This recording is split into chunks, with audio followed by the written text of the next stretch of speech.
ओम शांति। आज 6 सितंबर 2024 के ईश्वरी मधुर महावाक्य सुनते हैं। मीठे बच्चे, तुम्हारी यह पढ़ाई सोर्स ऑफ इनकम है।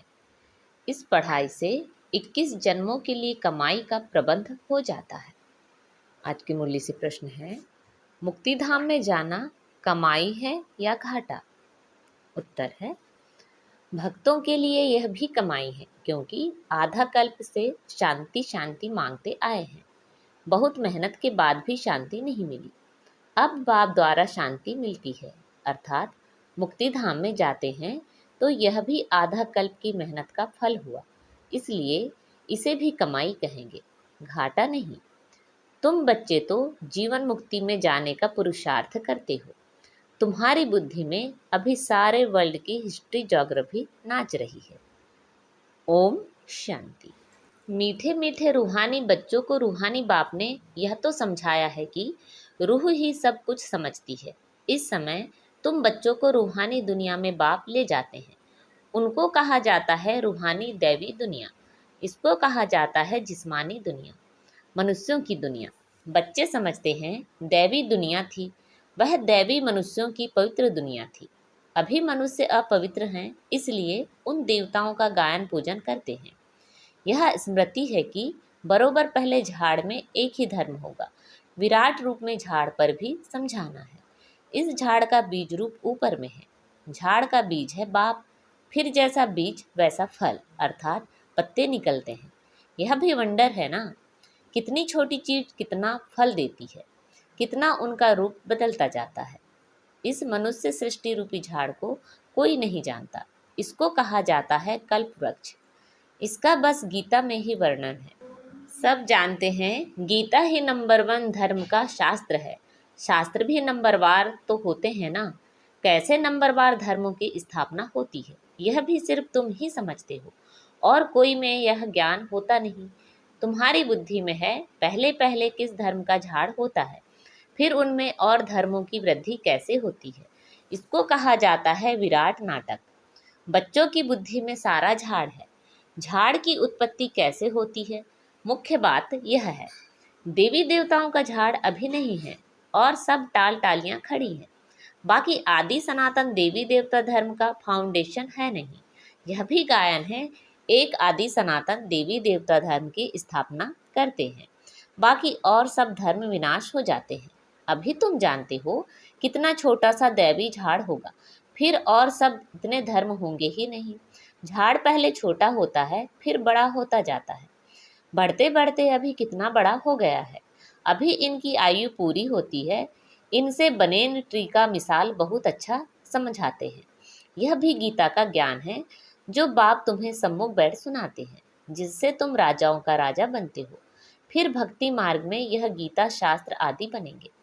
यह अनादि ड्रामा बना हुआ है, फिर भी ऐसे ही होगा। फिर जो जो धर्म स्थापन होंगे उनका अपना शास्त्र होगा। सिख धर्म का अपना शास्त्र, क्रिश्चियन और बौद्धियों का अपना शास्त्र होगा। अभी तुम्हारी बुद्धि में सारे वर्ल्ड की हिस्ट्री ज्योग्राफी नाच रही है। बुद्धि ज्ञान डांस कर रही है। तुम सारे झाड़ को जान गए हो, कैसे कैसे धर्म आते हैं, कैसे वृद्धि को पाते हैं। फिर अपना एक धर्म स्थापन होता है, बाकी खलास हो जाते हैं। गाते हैं ना, ज्ञान सूर्य प्रगटा। अभी बिल्कुल अंधियारा है ना, कितने ढेर मनुष्य हैं, फिर यह इतने सब होंगे ही नहीं। इन लक्ष्मी नारायण के राज्य में यह थे नहीं, फिर एक धर्म स्थापन होना ही है। यह नॉलेज बाप ही आकर सुनाते हैं। तुम बच्चे कमाई के लिए कितनी नॉलेज आकर पढ़ते हो। बाप टीचर बनकर आते हैं तो आधा कल्प तुम्हारी कमाई का प्रबंध हो जाता है। तुम बहुत धनवान बन जाते हो। तुम जानते हो अभी हम पढ़ रहे हैं, यह है अविनाशी ज्ञान रत्नों की पढ़ाई। भक्ति को अविनाशी ज्ञान रत्न नहीं कहेंगे। भक्ति में मनुष्य जो कुछ पढ़ते हैं उनसे घाटा ही होता है, रत्न नहीं बनते। ज्ञान रत्नों का सागर एक बाप को ही कहा जाता है, बाकी वह है भक्ति। उसमें कोई भी एम ऑब्जेक्ट है नहीं, कमाई है नहीं। कमाई के लिए तो स्कूल में पढ़ते हैं, फिर भक्ति करने के लिए गुरु के पास जाते हैं। कोई जवानी में गुरु करते हैं, कोई बुढ़ापे में गुरु करते हैं, कोई छोटेपन में ही संन्यास ले लेते हैं। कुंभ के मेले पर कितने ढेर आते हैं। सतयुग में तो यह कुछ भी नहीं होगा। तुम बच्चों की स्मृति में सब बातें आ गई हैं। रचता और रचना के आदि मध्य अंत को तुम जान गए हो। उन्होंने तो कल्प की आयु ही बड़ी कर दी है। ईश्वर सर्वव्यापी कह दिया है। ज्ञान का पता नहीं है। बाप आकर अज्ञान नींद से सुजाग करते हैं। अभी तुमको ज्ञान की धारणा होती जाती है। बैटरी भरती जाती है। ज्ञान से है कमाई, भक्ति से है घाटा। टाइम पर जब घाटे का समय पूरा होता है तो फिर बाप कमाई कराने आते हैं। मुक्ति में जाना वह भी कमाई है। शांति तो सब मांगते रहते हैं। शांति देवा कहने से बुद्धि बाप तरफ चली जाती है। कहते हैं विश्व में शांति हो, परंतु वह कैसे होगी यह किसी को भी पता नहीं है। शांति धाम सुख धाम अलग होते हैं, यह भी नहीं जानते हैं। जो पहला नंबर है उनको कुछ भी नहीं पता था। अभी तुमको सारी नॉलेज है। तुम जानते हो हम इस कर्म क्षेत्र पर कर्म का पाठ बजाने आए हैं। कहाँ से आए हैं? ब्रह्मलोक से। निराकारी दुनिया से आए हैं इस साकारी दुनिया में पाठ बजाने। हम आत्मा दूसरी जगह की रहने वाली है। यहाँ 5 तत्वों का शरीर रहता है। शरीर है तब हम बोल सकते हैं। हम चैतन्य पाठधारी हैं। अभी तुम ऐसे नहीं कहेंगे कि इस ड्रामा के आदि मध्य अंत को हम नहीं जानते हैं। आगे नहीं जानते थे। अपने बाप को, अपने घर को, अपने रूप को यथार्थ रीति नहीं जानते थे। अभी जानते हैं आत्मा कैसे पाठ बजाती है। स्मृति आई है, पहले स्मृति नहीं थी। तुम जानते हो सच्चा बाप ही सच सुनाते हैं, जिससे हम सचखंड के मालिक बन जाते हैं। सच के ऊपर भी सुखमनी में है। सत कहा जाता है सचखंड को। देवताएं सब सच बोलने वाले होते हैं। सच सिखलाने वाला है बाप। उनकी महिमा देखो कितनी है। गाई हुई महिमा तुमको काम में आती है। शिव बाबा की महिमा करते हैं। वही झाड़ के आदि मध्य अंत को जानते हैं। सच बाप सुनाते हैं तो तुम बच्चे सच्चे बन जाते हो। सचखंड भी बन जाता है। भारत सचखंड था। नंबर 1 उच्च ते उच्च तीर्थ भी यह है, क्योंकि सर्व की सदगति करने वाला बाप भारत में ही आते हैं।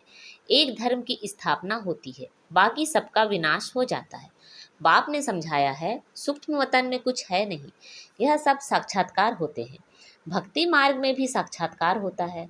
साक्षात्कार नहीं होता तो इतने मंदिर आदि कैसे बनते, पूजा क्यों होती? साक्षात्कार करते हैं, फील करते हैं, यह चैतन्य थे। बाप समझाते हैं भक्ति मार्ग में जो कुछ मंदिर आदि बनते हैं, जो तुमने सुना देखा है, वह सब रिपीट होगा। चक्र फिरता ही रहता है। ज्ञान और भक्ति का खेल बना हुआ है। हमेशा कहते हैं ज्ञान, भक्ति, वैराग्य, परंतु डिटेल कुछ नहीं जानते। बाप बैठ समझाते हैं ज्ञान है दिन, भक्ति है रात, वैराग्य है रात का, फिर दिन होता है। भक्ति में है दुख, इसलिए उसका वैराग्य। सुख का तो वैराग्य नहीं करेंगे। संन्यास आदि भी दुख के कारण लेते हैं। समझते हैं पवित्रता में सुख है, इसलिए स्त्री को त्याग चले जाते हैं। आजकल तो धनवान भी बन गए हैं, क्योंकि संपत्ति बिगड़ तो सुख मिल ना सके। माया वार कर जंगल से फिर शहर में ले आती है। विवेकानंद और रामकृष्ण भी 2 बड़े सन्यासी होकर गए हैं। सन्यास की ताकत रामकृष्ण में थी, बाकी भक्ति का समझाना करना वह विवेकानंद का था। दोनों की पुस्तकें हैं। पुस्तक जब लिखते हैं तो एकाग्र चित्त हो बैठ लिखते हैं। रामकृष्ण जब अपनी बायोग्राफी बैठ लिखते थे तो शिष्य को भी कहा तुम जाकर दूर बैठो। था बहुत तीखा, कड़ा सन्यासी, नाम भी बहुत है। बाप ऐसे नहीं कहते कि स्त्री को माँ कहो। बाप तो कहते हैं उनको भी आत्मा समझो। आत्माएं तो सब भाई भाई हैं। सन्यासियों की बात अलग है। उसने स्त्रियों को माँ समझा, माँ की बैठ बढ़ाई की है। यह ज्ञान का रास्ता है। वैराग्य की बात अलग है। वैराग्य में आकर स्त्री को माँ समझा। माता अक्षर में क्रिमिनल आई नहीं होगी। बहन में भी क्रिमिनल दृष्टि जा सकती है। माता में कभी खराब ख्याल नहीं जाएंगे। बाप की बच्ची में भी क्रिमिनल दृष्टि जा सकती है, माँ में कभी नहीं जाएगी। सन्यासी स्त्री को माँ समझने लगा। उनके लिए ऐसे नहीं कहते कि दुनिया कैसे चलेगी, पैदाइश कैसे होगी। वह तो एक को वैराग्य आया, माँ कह दिया। उनकी महिमा देखो कितनी है। यहाँ बहन भाई कहने से भी बहुतों की दृष्टि जाती है। इसलिए बाबा कहते हैं भाई भाई समझो। यह है ज्ञान की बात, वह है एक की बात। यहाँ तो प्रजापिता ब्रह्मा की संतान ढेर भाई बहन है ना। बाप बैठ सब बातें समझाते हैं। यह तो शास्त्र आदि पढ़ा हुआ है। वह धर्म ही अलग है, निवृत्ति मार्ग का, सिर्फ पुरुषों के लिए है। वह है हद का वैराग्य। तुमको तो सारी बेहद की दुनिया से वैराग्य है। संगम पर ही बाप आकर तुम्हें बेहद की बातें समझाते हैं। अभी इस पुरानी दुनिया से वैराग्य करना है। यह बहुत पतित छीछी दुनिया है। यहाँ शरीर पावन हो ना सके।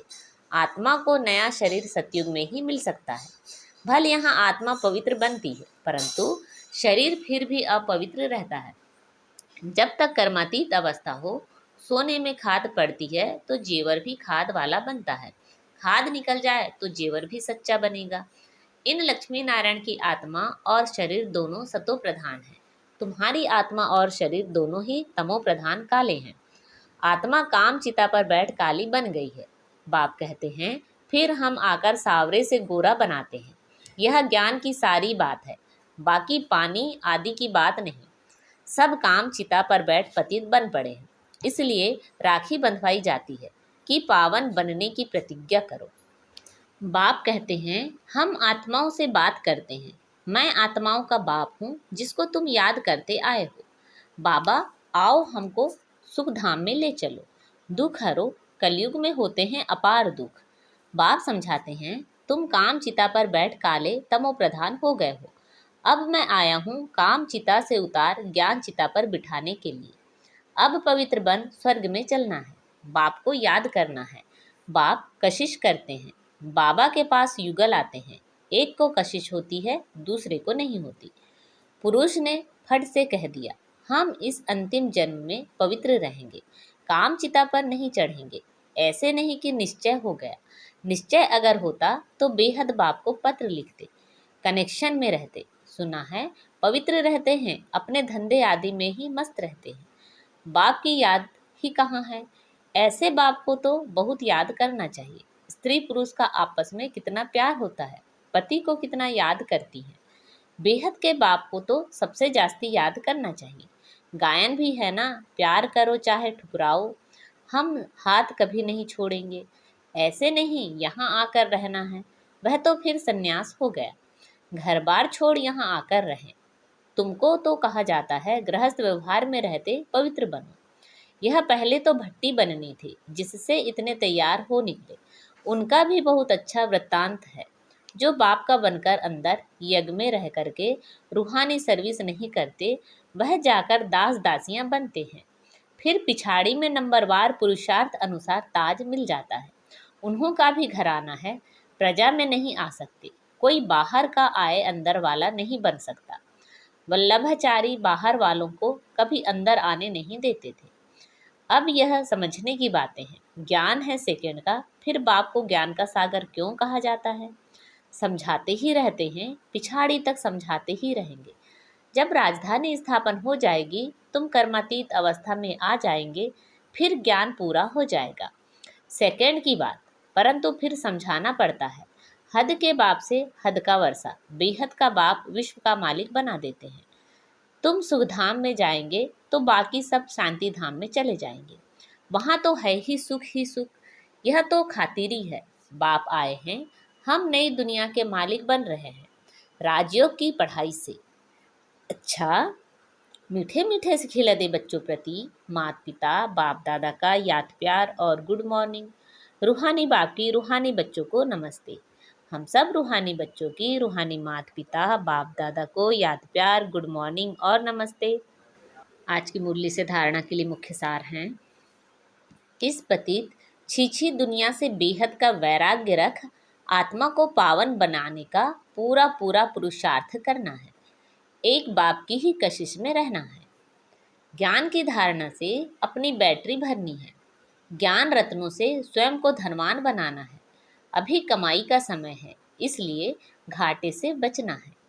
आज बाबा ने हमें वरदान दिया है, ज्ञान रत्नों को धारण कर व्यर्थ को समाप्त करने वाले होली हंस भव। ज्ञान रत्नों को धारण कर व्यर्थ को समाप्त करने वाले होली हंस भव। होली हंस की दो विशेषताएं हैं। एक है ज्ञान रत्न चुगना और दूसरा निर्णय शक्ति द्वारा दूध और पानी को अलग करना। दूध और पानी का अर्थ है समर्थ और व्यर्थ का निर्णय। व्यर्थ को पानी के समान कहते हैं और समर्थ को दूध समान।